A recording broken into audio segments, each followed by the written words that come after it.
Mic check, mic check. What's cracking? What's popping? It's your host from the West Coast, Jenna, aka J All Day. Oh, you heard me? What I was I saying? did All hear that? you. And I'm with the one and only, my one and only. Yeah. So let's kick this party off right. Yeah. So we're gonna start off with a snack alert first. So new snack alert. He's a big chips fan, so it was only right for me to talk about some new Tostinos that are out. It's called Hint of Queso chips. Yes, hints of queso chips. They look really good, and I'm all about nacho cheese. Yeah. So, you know.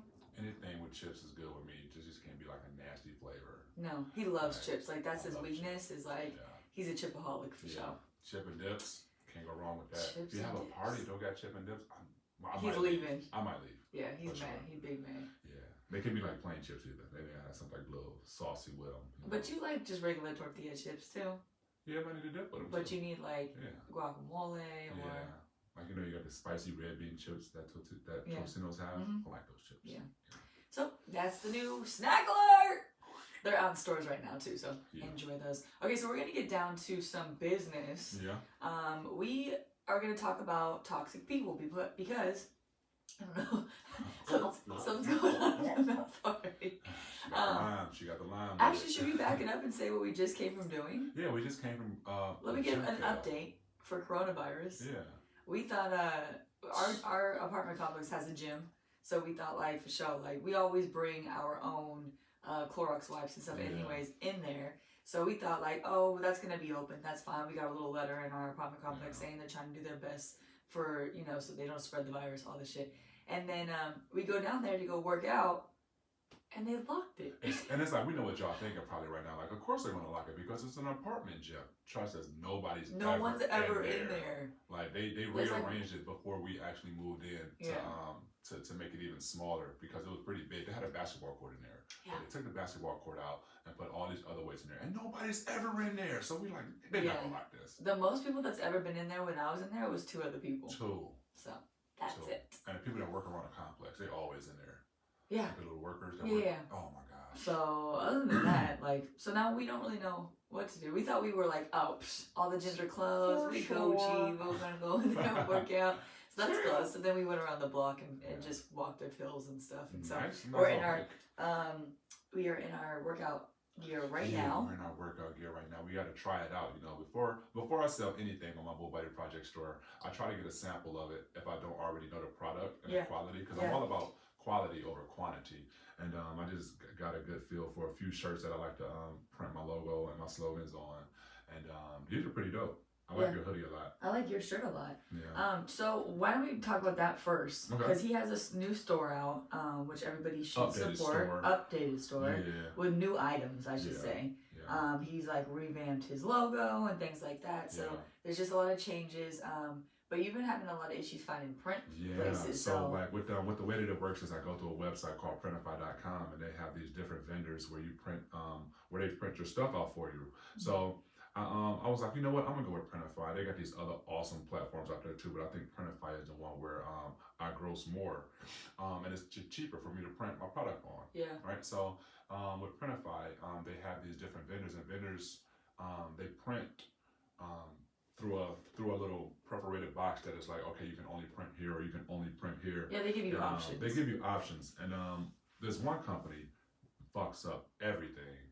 I'm not gonna say the company name, but there's one company, this third-party company, fucks up everything on Printify.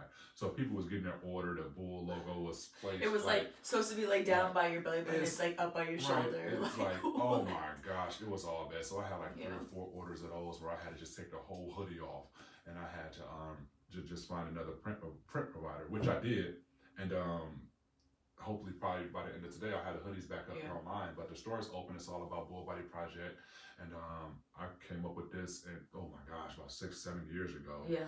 And I just been trying to just go hard with it whenever I have time. And what does it mean? Like what's the behind? Yeah. So I go hard with it whenever I can, because whenever I do have the time, like right now I'm definitely about to go crazy hard with it. But I started it because I was only getting older, and I travel the world for a living, and I just needed something to do to stay in shape, because I always got to make bad decisions on the road because it'd be so late at night. But you know what? I just had to get uncomfortable and do what I had to do because we play every day, 7 to 9 times a week. Yeah. So me, I'm thinking to myself, after this Globetrotter stuff, what am I going to do? You know, so I wanted to start my own little brand, my own company, and it's a fitness motivational brand. And I try to be a motivational person for people who like to work out. Yeah. One of my slogans is or that don't like to work out. Yeah, or don't like to work out. But one of my slogans is get uncomfortable, plain and simple. With anything in life, you really have to get uncomfortable, plain and simple. It doesn't matter what it is. If you want to go to the gym, that first 5 minutes is gonna be a bitch. We were just talking about that actually. Definitely, like you gotta get uncomfortable. We're both active people, and especially him, obviously. And the first 5 minutes of every day of working out is really hard. Like you feel like you can't catch your breath. It's just a struggle. But then after you reach like the 10 minutes, it's usually like a lot easier. Yeah. Like you can even tell with certain sets. Like your first set's always kind of hard, and then it gets easier. So. You know, and not unless you up your weight, but you get what I'm saying. It's just you feel like you can breathe better. Yeah, with that slogan though, I only don't put it with just working out and stuff like that. It's with everything. I have a lot of people that reach out to me like, well, I can't do this and I can't do that. Well, you honestly just got to get uncomfortable. I talk to a lot of high school kids. I talk to a lot of middle school kids, and they just be like, oh, I want to do this, but I can't. Well, you just got to get uncomfortable. You got to have that self-esteem. You just got to do it. You got to know that everything is going to be okay. Plain and simple. It's going to hurt for a little bit. Ask yourself, did you die though? Right. You know, but just getting uncomfortable is definitely something that I live by a lot in my life because I have to. You know, your body is a project. You need to work on it. Yeah. It's not something that you just. Well, I mean, it is something you go under the knife and get it straight, right? Yeah, but it's like it's not worth it. It's is it? money and it's also health. But the money that you're gonna, that shit's gonna eventually go right back to where it was if you don't take care of it. Right. So all that money that you put into that plastic surgery or whatever the case may be, take that money and put it to a personal trainer because it's gonna last you longer than the fake everything. Yeah. And with guys as well, you know, you guys gotta get uncomfortable. We love to eat. Guys love to eat. We like to chill. We like to be lazy. And girls love to eat too. Yeah, but that's just like for us. It's like we got to steady income. We be like, you know what? Hey, I'm gonna just chill. I ain't gotta work. I ain't gotta do nothing. Then you get fat. You get out of shape or something like that. Go find something else to do. Yeah. Find something to be productive in your day. It don't take 3 hours out of your day. Take an hour out of the day. Do 30 minutes in the morning, 30 minutes at night. I don't know a lot of people, even people that are like really into fitness. I don't know anyone that really is like, I can't wait to do my abs in the morning and wake up and go run 7 miles and do all this stuff. Like even people that love to be in the gym, like I can guarantee you, they'd probably be like, yo, I don't feel like doing this today. Some people say pre-workout. But I have to do this today. Yeah. So it just all depends on what kind of results that you want. If you want results, you got to go out and fucking get them. That's the bottom line. And that's for anything. And this kind of his attire, his company kind of shows you, you know, when you are working out, you looking in the mirror, you see it right there, like your body's a project, work on it. And that's all facts. Yeah, another thing that I had to get uncomfortable with was me writing my book about my family and my past and stuff like that. I was thinking like, you know what, I'm gonna write this book for this month and then hold on, get it. Before we go into that though, where can they find the stuff to buy? Oh, it's on bullbodyproject.com. It's plain and simple, just like that. Bullbodyproject.com. And then you can find it from both of our Instagrams as well. But I think that's a good segue. That's why I wanted you to shout out your company first.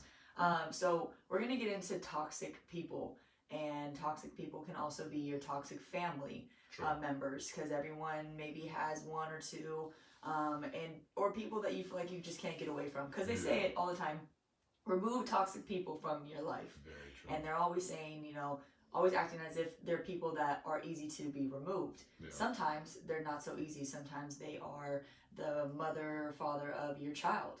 Sometimes they're your mother or father. Sometimes they're your brother, sister, or your cousin. People that are stuck to you because of blood or because they're family. You know, friends.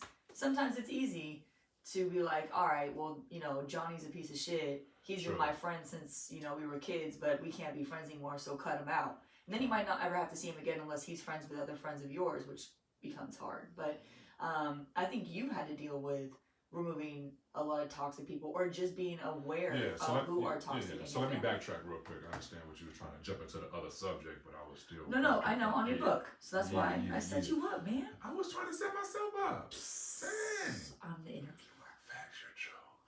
So true. Okay. But no. So but with my book, it's like I wrote about my past and I wrote about foster care, my upbringing, in the streets of Detroit with gangs and violence and drugs and all that shit. Me being a college athlete and stuff like this. So I was like, you know what? I'm about to write this book this month and put it out next month, and then have it go like that. It took me almost a year to write my book. I told him, I was like, I don't know who you think you are. Like, I really thought I was gonna do that shit like within a month. It's my first book, you know, and I'm like, you know, I could go ahead and do this. I wrote maybe like 3 paragraphs. Like, damn, I'm tired. Not to mention, 30 minutes a day. It sparks other memories. So you think you got it all down with chapters, but then you're like, oh wait, this is before that. I got to hit on that. Yeah. So it took. What I did was, I just like, you know what, I can't do all this like right now. So what I did was, I gave myself 30 minutes here, 30 minutes there to write something down. But then it was like you said, it sparked other memories. So I'm like, fuck, I forgot. I gotta go back now. Add this. Like my time frames is all fucked up in my book because I don't remember like a lot of stuff that happened. And then when I was remembering the stuff that happened, I gotta be like, damn, these are all the people that's around me that's holding me back. Yeah. You know, so those are some of those toxic people that we're about to start talking about right now. I think too, your memory, because I've witnessed this in my own self, is your memory does this thing where it protects you almost, and it will shut out bad memories. Yeah. Almost like a protective. It's like a box. Yeah. A little box and lock it up and throw it in the ocean. I remember like a few things that were bad that happened to me, and I didn't remember them for a long time, and then all of a sudden something sparked it. It was a conversation or something, and it was like, oh, wait, was this a dream or was this real? Yeah, I do that a lot. And you start to kind of trip yourself out with knowing what's reality and what's not reality because your brain is trying to protect you. So you know, it's hard to think back, especially when you're going through writing books and stuff like that. Like you have to relive those moments, and it's almost PTSD. I mean, that's really what it comes down to. And so your body and your mind tries so hard to push those things out for so long, then you remember and you're like, this is why I'm kind of fucked up. This is why I have an issue with this or that or the other. Yeah, so like when I was writing my book, I'll give you all a good story. When I was writing my book, I was like maybe 7 or 8 years old, growing up in Detroit, Michigan. I grew up in the hood. I didn't grow up on the outskirts. I'm from the city. I'm from Glenwood, from the west side. I grew up on the east side. So I'm like, where shit go down. My house was a trap house. We had a little field next to us. We were talking about this today. My little kickball field. Everybody come over to have fun. So my older brother asked me one day, you see all these people around us and things like that. So like, what do you really want to be when you grow up? I was like, I want to be just like you. Fast forward to the current day, he's in jail for life right now. Yeah. You know what I'm saying? On some charges or whatever. But it just goes to show that I didn't know anything else back then. Yeah. Like my thing was I was going to gangbang or play basketball. These are articles that's out when I went to college and stuff like that. But it's still like, either you're going to gangbang or you're going to play basketball or what are you going to do? Let's pause with that too, because for almost every black male that I've met, that was all that was in the books in their heads, and that was what society made them realize or believe, that you were only either going to be a rapper, a ball player, or a drug dealer. And I remember this one kid I knew named Mo. I remember a long time ago, he came up to me, we were talking about some things, and he was like, well, you know, I'm just going to play ball. Because that's all, that's all the choices I got. I ain't got no other choice. And I was looking at him like, that doesn't seem right. We were young though, and he was like, I can't rap, so I guess I gotta play ball. And I was kind of looking at him like, there has to be another choice. It always, you know, is. But they don't even question it. I mean, black males don't question it. And you want to know the reason why? Maybe more so now they do. Well, no, not even now. You want to know the reason why? It's because that's the only thing that's portrayed to us. Well, what gives us the glamorous lifestyle? Rappers, drug dealers, or relatability. You know what I mean? That's all that we have now, and that's all people that had back then. Right. And it sucks that people don't want to be doctors and lawyers and all these things like that because they're like, you know what, I can't be out here stunting. I can't flex if I'm a doctor and I'm a lawyer. Yeah. You know what I'm saying? Or if I'm a police officer or But a firefighter. It's just in a different way. You gotta do it in a different way. That's why I was really happy with Obama. You know, there's a lot of reasons. And like I said, I never like to get into politics on here, but it's just the mere fact of him being of color and being a president that made me happy, because it made little kids be like, I want to be the president, because it gave them the opportunity to be like, I see myself in him. That's the only reason why it's like I love things like that even more, like Black Panther, things like that. It's not about having just an all black cast. It's what comes with it. True. You know what I'm saying? It's the deeper part of it that people they don't want to see. It's like if you can make a little kid have dreams Yeah. bigger than the track, then it's like that you're giving something to society. You know what I mean? Yeah. Like that warms my heart more than anything. Imagine those kids that was around the influential age when Barack Obama did become president. Yeah. And they're probably like, hold up, you telling me I can be president of the United States Facts. instead of a drug dealer, basketball player, or game man? Like this can be me. Oh my, I can do that? Yep. Cool, let me start working towards a positive lifestyle then. Yep. You know, but you can't have those toxic people around you. I know hella toxic people. I know hella people who feel entitled to something. Yep. That used to be around me, but it's like I know how to play the game. You know, but I know the toxic people. Yeah. You know, I got some in my family. Yeah. I got people who feels entitled to everything in my family. Like, why? When you had no say or no put in what I do, or you weren't a part of my come you wasn't exactly like, bitch, you weren't with me shooting in the gym. No. You was always the negative one. You was always the one that was beating me down, and always one that was keeping me down instead of trying to. You ain't good back. enough. You're never Like, gonna make it. exactly. You're wasting your You time. might as well come over here and do this with these other people. Like, nah, Make some real money. Come over to the side. Yeah, All that. these things. I was like, you know what? I'm alright. I see what you guys doing. Y'all go to jail every other week.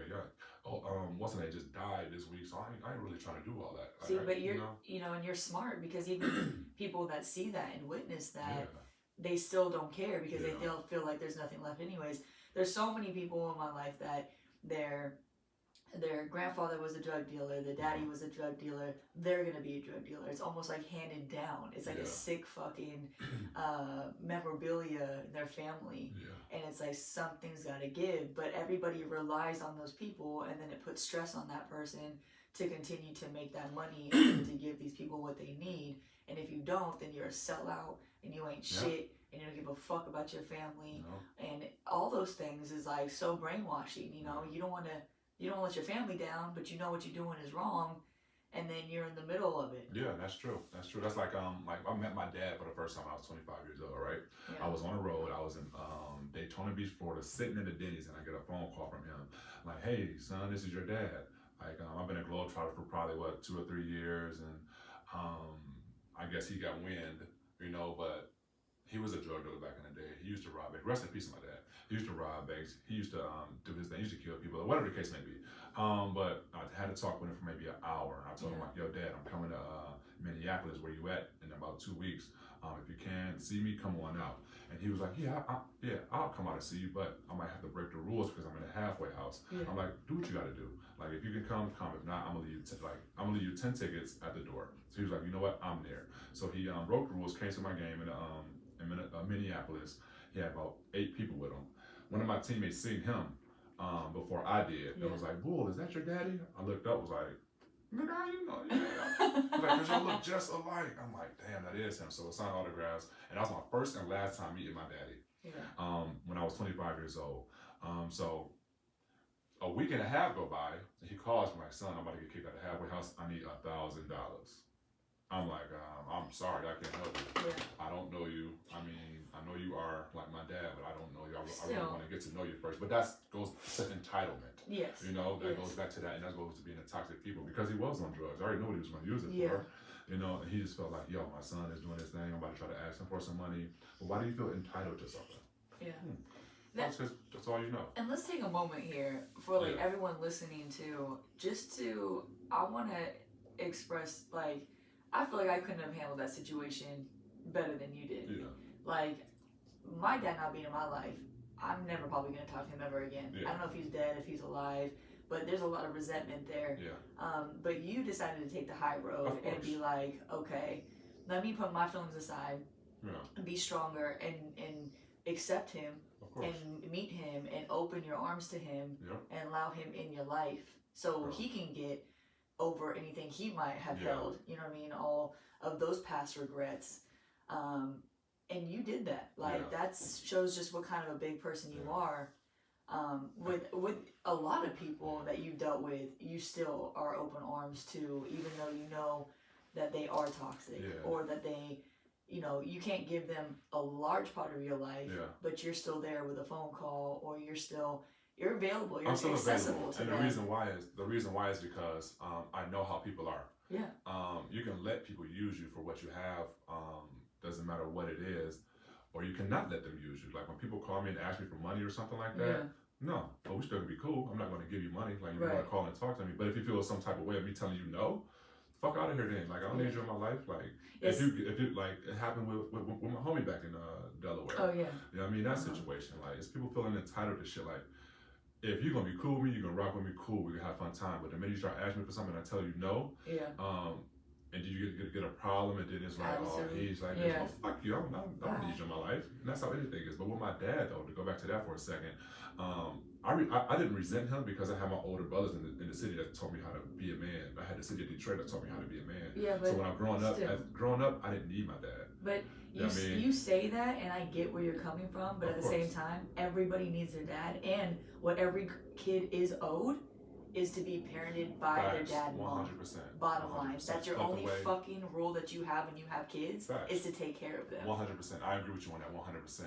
But for me growing up, I didn't need him because I had my other. I get that. brothers, you know what I'm saying? You would And turn I out use that. just fine. Exactly, and I Yeah, use that. I get that. And I use that to be the person who I am today. So when he did come back in my life, I already knew how to handle it. I didn't have no Right. feelings. Oh, you my dad? Cool. What's up, man? How you doing? Yeah. That's what's going. That's what's up. How was your life? I mean, mine was great over here. Like, it was Yeah. good.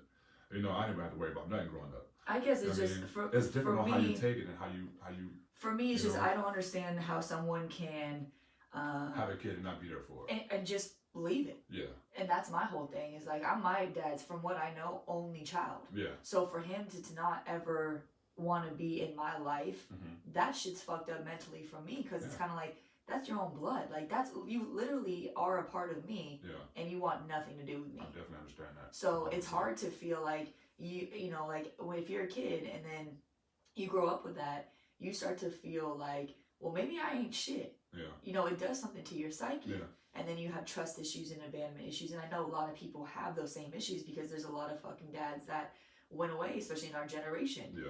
This generation's a lot different now. Definitely They're a lot pretty, different. they're trying to figure it out. I'm like, okay, Yeah. cool. Even if I'm not in my kid's life every day, I'm still in my kid's life. True. And that even says something. But like for somebody just to get up and be like, you know what?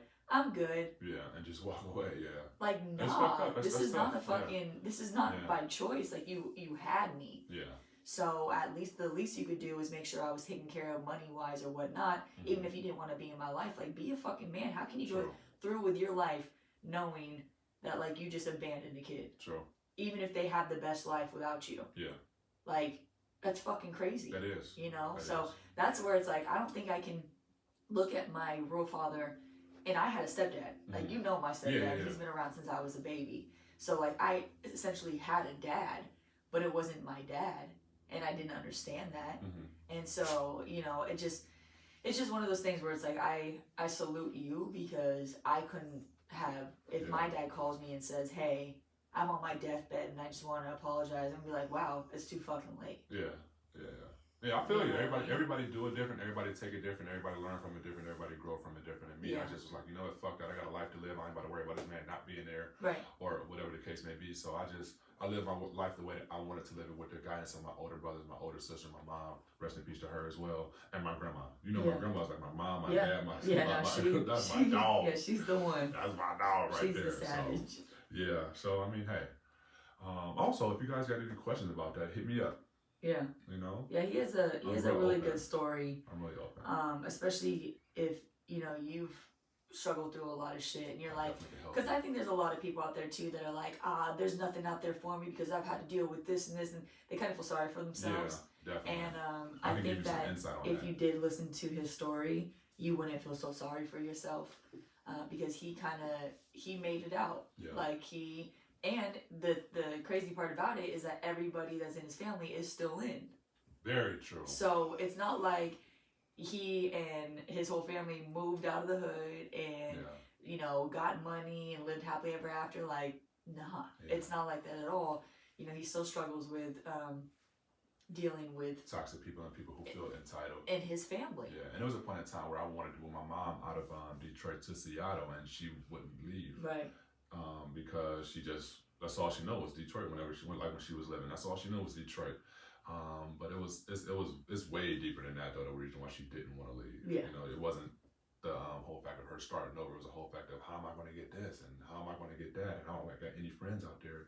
It's nothing that I can do. I'm like, well, she was scared pretty much Yeah. to turn over that new leaf, and it sucked. But I mean, hey, it is what it is. Yeah.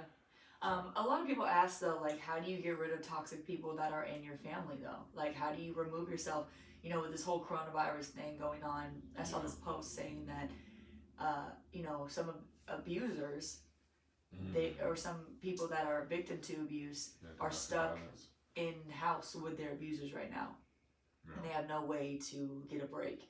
And that broke my heart. And I started thinking, like, you don't think about that type of shit. No, you don't at all. And it made me think, like, well, what do they do? You know, what do you do when you have somebody in your family that you can't get rid of or whatnot? And I don't know. Do you have any? The reason, like, what I do is, like, because this happened before. I got cousins that I haven't talked to in a while. I got a sister who I rarely talk. I probably talk to her once every 6 months. Yeah. You know, and what you do is you let them weed themselves out. If they're toxic, you know, like, you just gotta play them how they're trying to play you, pretty much. But you still gotta be the positive one. Like, for example, one of my sisters is she lives in the city, and it's like she asked me for something. I'm like, no, I can't do it. So how's your day? She's like, you know what, I gotta call you back, and I won't talk to her for 6 months. Right. You know, so it's just like eventually they're gonna weed themselves out, and it's upsetting because it's family. Yeah. But on the other hand, they know that they can't use you. But you're also thousands and thousands of miles away. What do you give people the advice to get rid of people that they live with, that they're stuck with, that they have, people that are kids? Yeah. You know what I mean? What do you tell somebody that's like, I have nothing of myself. I am still in high school, or I just got out of high school, and I'm stuck with these people that want to tear me down every single day.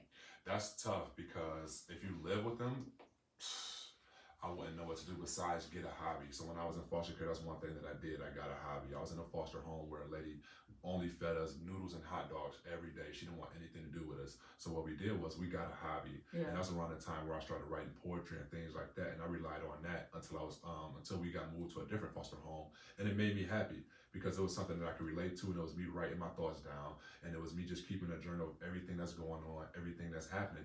So it brought me a little bit of peace. Yeah. And that little peace of mind helps out a lot. It doesn't matter what it is. For me, it was poetry.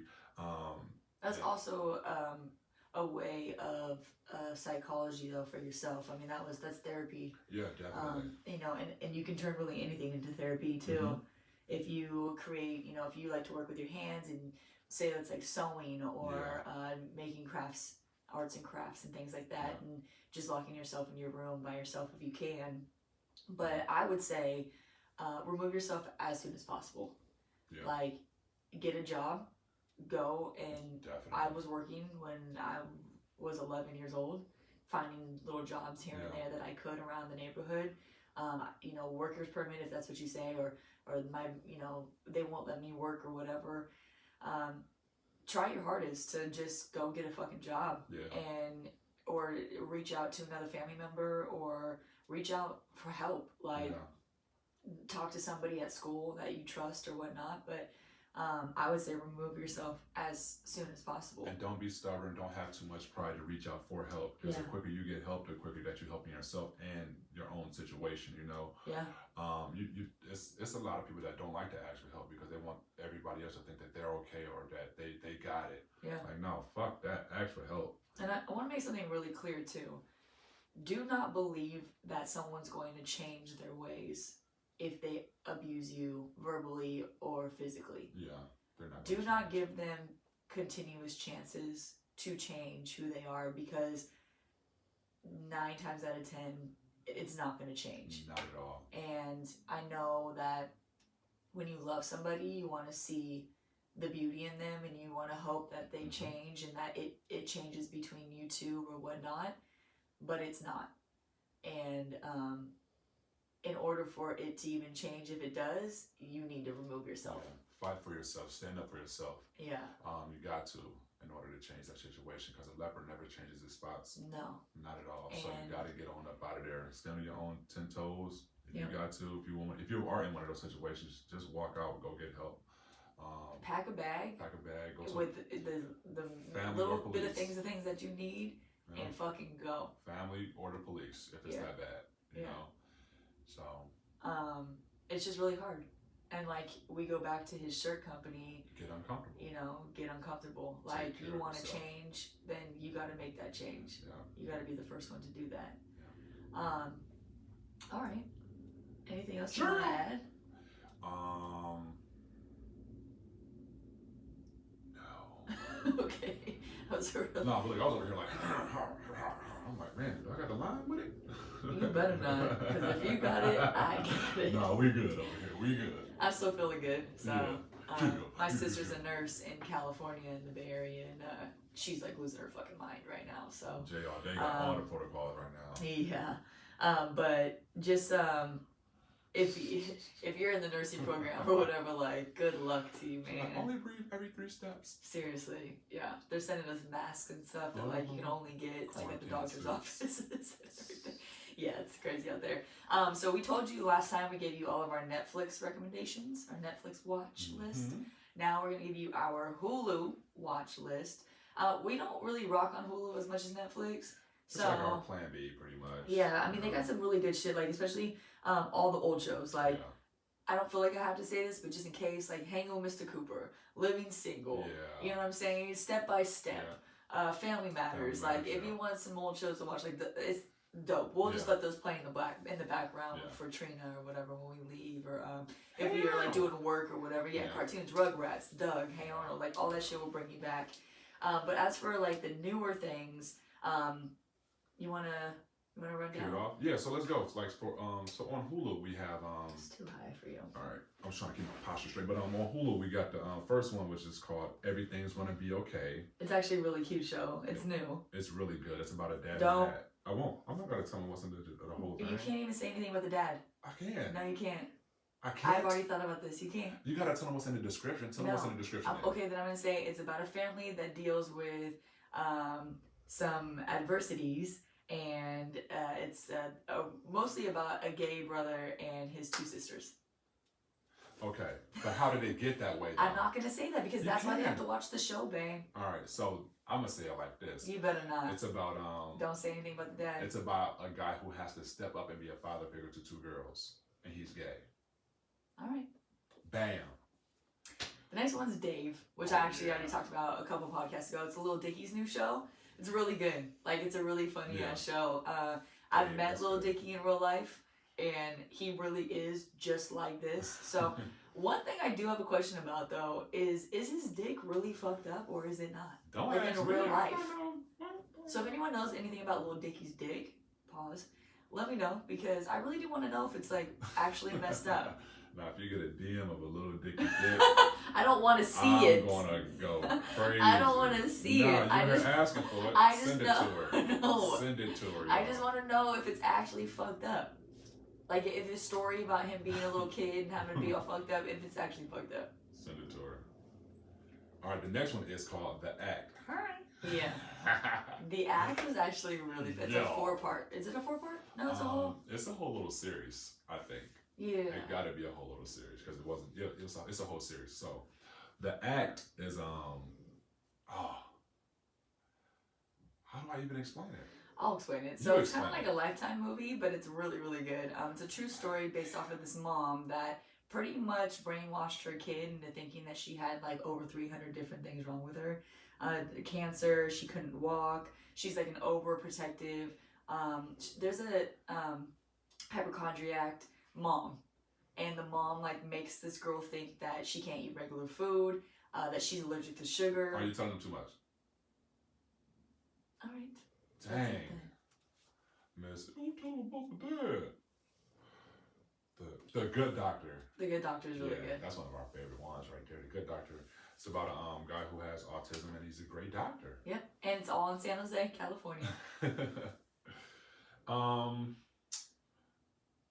The Have and Have-Nots. I can't read your handwriting. Oh, that sucks for you. Jeez. That's a Tyler Perry one, and it's the acting is like, yeah, but it's cool. It will definitely keep you going. Like if you have nothing else to watch. Like I said, this is kind of like our B list of things that we watch, but it's pretty good. Claws is an older show. Like there's been several seasons, but I love that show. It's a good show. Karuchi's in it. It's all about like a nail shop that's Yeah. also like a washing money place. Yeah. So it's like a gangster show, but it's dope. It's pretty funny too. All female cast too, which is amazing. Yep, right? all female cast except for like the couple dude characters that are like main drug lords. Oh, then our cooking shows that we like to watch, like Chopped, Beat Bobby Flay. Can you talk to the mic, please? Oh, you can't hear? Oh, Thank yeah, you. Jeez, let me turn it this way. Yeah. There you go. So the cooking shows that we like to watch is like Chopped and Beat Bobby Flay. Mm-hmm. What's another one? Just the cooking shows. Hell's Kitchen Top 10 All Stars I or don't know if something like that's in that. there. I thought that's on there. Yeah. So we got Chopped, Beat Bobby Flay, amazing shows. Definitely watch them if you like cooking shows, for sure, for sure. The interview was pretty good with Seth Rogen about the reporter who goes to North Korea. It's more his movie, not really mine. Yeah, it's more my movie. It's one of those things. She goes to North Korea. He got an interview with the leader of North Korea. There's some crazy stuff going on. So guys definitely need to check that out. Yup. And then What Men Want with Taraji. That actually was really good. I thought it was going to be kind of corny because it's off of that What Women Want. But it's funny. It's actually pretty fucking funny. Nice. And Bob's Burgers. Yeah. Old show, but classic. Yeah. Can't go wrong with that. It's like up there with The Simpsons and King of the Hill. So. Yeah, I think that's about it. That's it? Yeah, for Hulu at least. Yeah. If you have any Hulu shows, let us know too. You can always hit us up. You can find me on Instagram at jallday87. And you can find me on Instagram at I forgot my Instagram handle. I'll give it to y'all next time. But just find me on her page. I did. I forget it. You're a liar. It's I forgot it. And remember to hit up his he has a Bull Body Instagram Project too. on Instagram. So at Bull Body Project, and you can get some shirts, support. Yeah. We're gonna hopefully be doing workout classes at some point when the corona is over. Part, yeah. We just gotta find a good location for everybody to meet up at. Yep. And that's about it. Sure. If you have any questions, DMs, whatever, hit us up. And then subscribe, like, comment, do all them things. I have over 100 subscribers on YouTube now, so that's pretty dope. Yeah, we need a bell. I know. And just thank you for supporting and just rocking with me. And if you have people that you think should be on here, let me know. You know what I mean? I'm always looking for new people to interview and all that stuff. Yep. And yeah. Keep tagging, keep liking, keep reposting. Please. For all the support. And yeah. That's it. That's it. All right. 1, 2. Peace.